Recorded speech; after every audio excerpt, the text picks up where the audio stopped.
आज रणविजय अश्विन को अपने घर पणजी गोवा से इस समुद्री यात्रा पर निकले हुए करीब एक हफ्ता होने को आया था।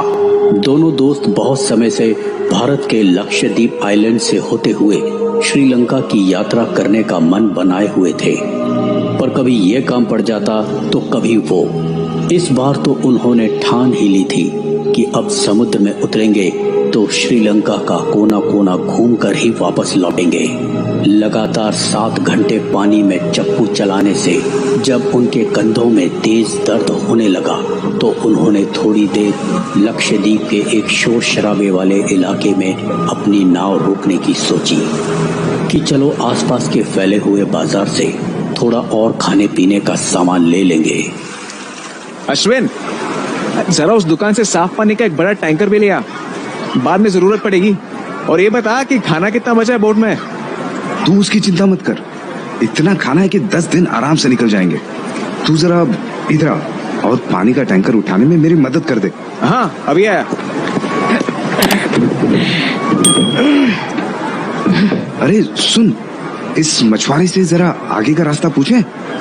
इसकी शक्ल देखकर तो लग रहा है कि उसे दूर दूर के समंदर में फैले हुए सभी इलाकों के बारे में जानकारी है।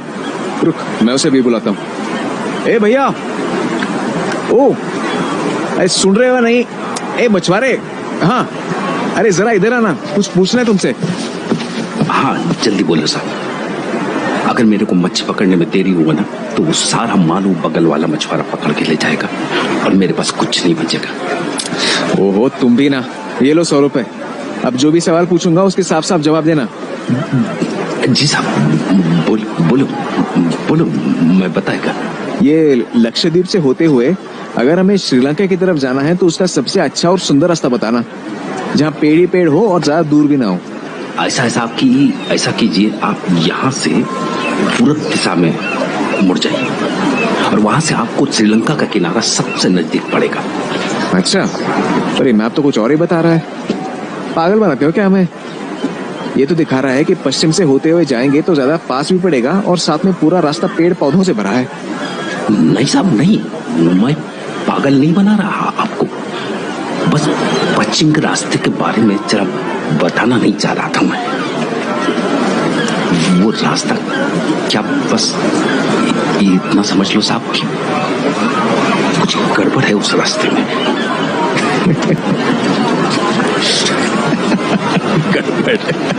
कैसी गड़बड़ भाई? हमें तो सिर्फ जल्द से जल्द श्रीलंका पहुंचना है। नहीं साहब, उस रास्ते से जाने का बिल्कुल सोचना भी नहीं। वहां से जो होके जाता है ना, बस वहीं का होके रह जाता है, वहां से लौटता नहीं कभी। अरे चुप, ये कैसी फालतू की अफवाहें फैला रहे हैं आप भैया? आखिर ये भी कोई तरीका हुआ? नहीं साहब, मैं झूठ नहीं बोल रहा। अब झूठ बोल के मेरे को क्या मिलेगा? आप वहां से किसी से भी पूछ लेना नगरसील जिला के बारे में। अगर यहाँ से पश्चिम दिशा में जाना शुरू करेंगे ना साहब तो वहीं पहुंचेंगे। हाँ, तो ऐसा क्या है नगरसील के पास? हमारा बाप दादा सब बताया करता था कि नगरसील के तट के पास सिर्फ घना जंगल है, जहां पे जिंदा इंसान का नामो निशान नहीं है साहब, सिर्फ पेड़ पौधा और अपना रुख बदल लेने वाला सैतानी हवा का झोंका। हमारा पुरखा कहा करता था साहब कि पहले वहां पे काला जादू और दिल दहला देने वाला भयानक चीज सब हुआ करता था। फिर एक दिन पता नहीं क्या अनर्थ हो गया साहब कि वहां रहने वाला सारा प्राणी, सब जीव जंतु एक ही रात में पता नहीं कहां गायब हो गया साहब।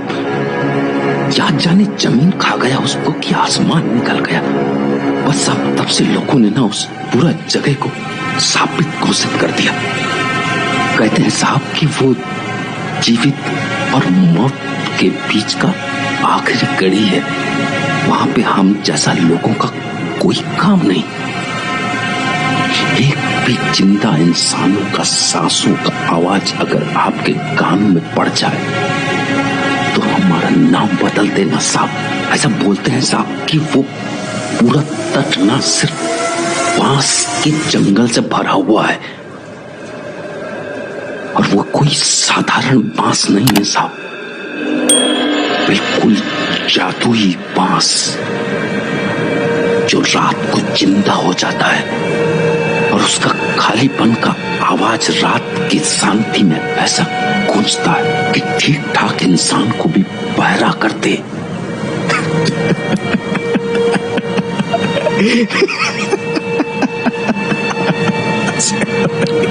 बस करो, आज ही हंसा आकर मार डालने का इरादा है क्या? मेरा तो पेट दर्द होने लगा है। भला ये अंधविश्वासी बातें तुम सुनकर भी कहां से आते हो? फालतू की बकवास। नहीं नहीं साहब, फालतू बात नहीं। हमारा बाप दादा सब इन चीजों को मानता था। वो मानता था कि भूत प्रेत, अच्छाई बुराई सब का वास इसी धरती पे है। तुम भी अपने दादा के जमाने की बातें लिए बैठे हो। तुम मुझे बस नगरशील तट से होते हुए श्रीलंका पहुंचने का रास्ता बताओ, जरा हम भी देख लें ऐसा क्या है वहाँ। नहीं नहीं साहब, ऐसा मत कीजिएगा। हम खबरदार कर रहे हैं आपको। तुम चुप करो भाई। क्यों अश्विन, चलना है उस भूतिया आइलैंड पे? बिल्कुल यार, अब तो ऐसा लग रहा है कि वहाँ जाए बिना हमारी यात्रा पूरी नहीं होगी। कोई नहीं बचा सकता आपको, कोई नहीं। आप दोनों मरोगे, बलि चढ़ेगी आपकी, बलि। बलि? कैसी फालतू बातों को मानते हैं गांव वाले, नादान कहीं के। क्यों अश्विन, तैयार है सब? खाना, बोट? हाँ, सब रेडी। चल अब सूर्यास्त होने से पहले पश्चिम की ओर निकल लेते हैं। अभी तो मौसम भी ठीक ही हो रहा है और रात होने तक वहाँ पहुँच भी जाएंगे। अगर मौका बना तो नगरशील तट पर ही 1-2 दिन आराम से बिताकर आगे बढ़ेंगे। हाँ हाँ चलो। आज रात तो हमारी नगरशील में ही कटेगी।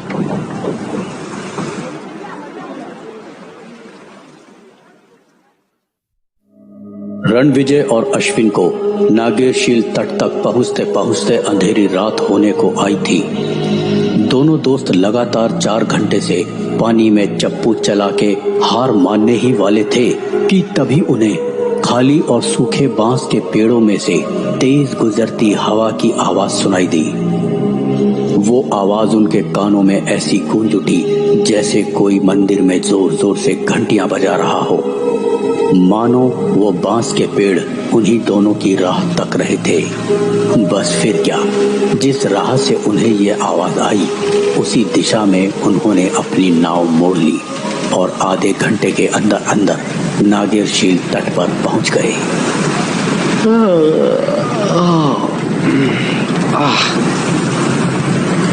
मैं तो बहुत थक गया यार, कितनी भूख लगी है।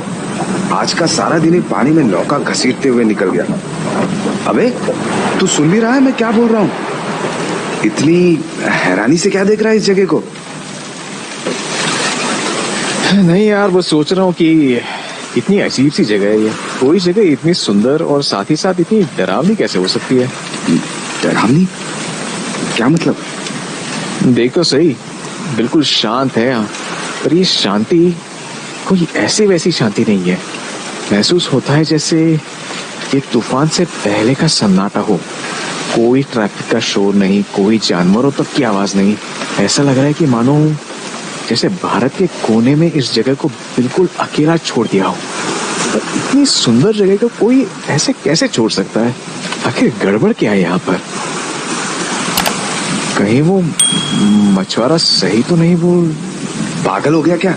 अभी पहला कदम भी नहीं रखा यहाँ और फालतू की बातों पर विश्वास करना शुरू कर दिया। अरे क्या पता कहीं जंगल में अंदर की ओर लोग भी रहते हो। और याद है ना कि हमें उस मछुआरे ने क्या बोला था कि यहाँ पर समंदर का पानी बढ़ जाने पर बाढ़ आने का ज्यादा खतरा है। तो क्या पता इसलिए लोग यहाँ ना रहते हो। और ये बांस के पेड़ कोई जिंदा विंदा नहीं होते होंगे। इनकी खोखली आवाज सुनकर लोगों को भ्रम होता होगा। तू भी क्या इन दकियानुसी बातों पर विश्वास कर रहा है? पहले तो बड़ा शेर बन रहा था उस मछली वाले के सामने। हाँ यार, वो बात तो सही है। मैं बस इस जगह में फैला सन्नाटा देखकर थोड़ा घबरा गया था। अच्छा अब ये छोड़, ये बता कि तू खाना बना देगा जब तक मैं टेंट लगा देता हूँ। आज रात को तो बहुत जल्दी ही नींद आ जाएगी। हाँ ठीक है, मैं आग पे मछली सेक देता हूँ जब तक तू उस कोने में टेंट लगा दे। और सुन, वहां से लकड़ियां भी इकट्ठा कर लेना, आग जलानी है। अभी लाया।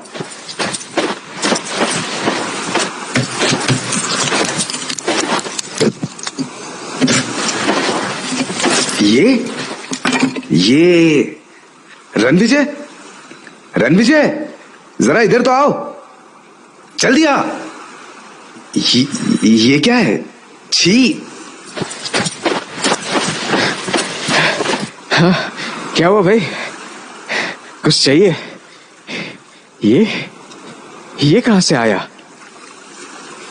आखिर किसकी लाश है पानी में? पता नहीं यार, देखने से तो किसी मरे हुए इंसान की लग रही है। इंसान? जरा वो लकड़ी से उसे पलट कर देखना, क्या पता इंसान ना हो। देखना जल्दी। हाँ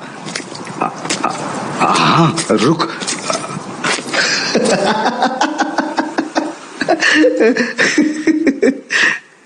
अबे हंस क्यों रहा है? डर के मारे पागल हो गया है क्या? ये देख तो सही, तू देखेगा तो तू भी हंस पड़ेगा हमारी बेवकूफी पे। क्या बोल रहा है? ओह नो, ये तो सिर्फ एक मगरमच्छ की लाश है।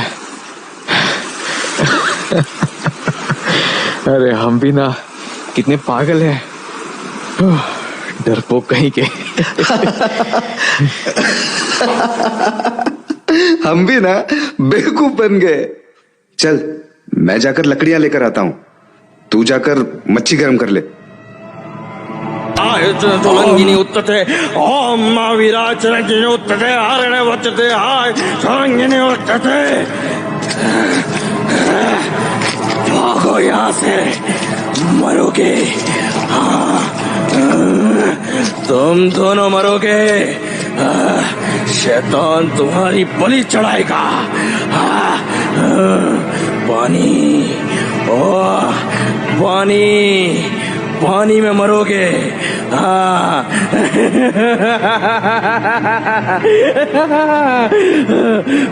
मौत तमाशा देखेगी, मौत तमाशा देखेगी। यहाँ की शांति बिगाड़ कर खुश नहीं रह पाओगे, खुश नहीं रह पाओगे।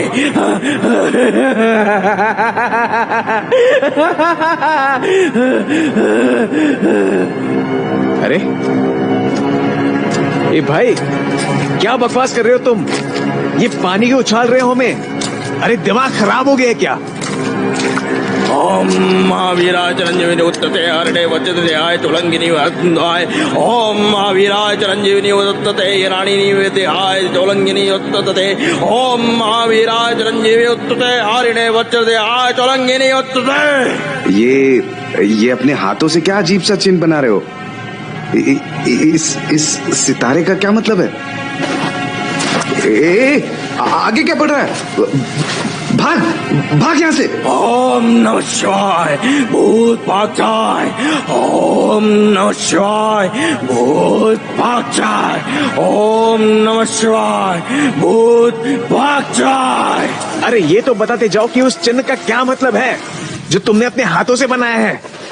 अरे भाई सुन रहे हो? छोड़ यार, बेचारा दिमाग का कमजोर लगता है उसने पहले कभी किसी बाहर वाले को यहाँ पर देखा नहीं है, तभी अचानक से हमें देखकर बौखला गया। पर उसके चिन्ह को देखकर ऐसा लग रहा था जैसे कोई पौराणिक चित्र हो जो पहले लोग वेदों में पढ़ा करते थे, और फिर वो भगवान का नाम क्यों लेने लगा? अरे क्या पता अंधेरे में हमें ऐसी हालत में देख हमें भूत समझ बैठा हो। देख तो सही अपने बाल, इतनी थकी हारी हालत में ऐसे लग रहा है जैसे 3 साल से नहाए नहीं हम लोग। ये तो बिल्कुल सही कहा तूने। मैं जरा खाना खाने के लिए पहले मुंह हाथ धो के आता हूँ। रुक, मैं भी आया।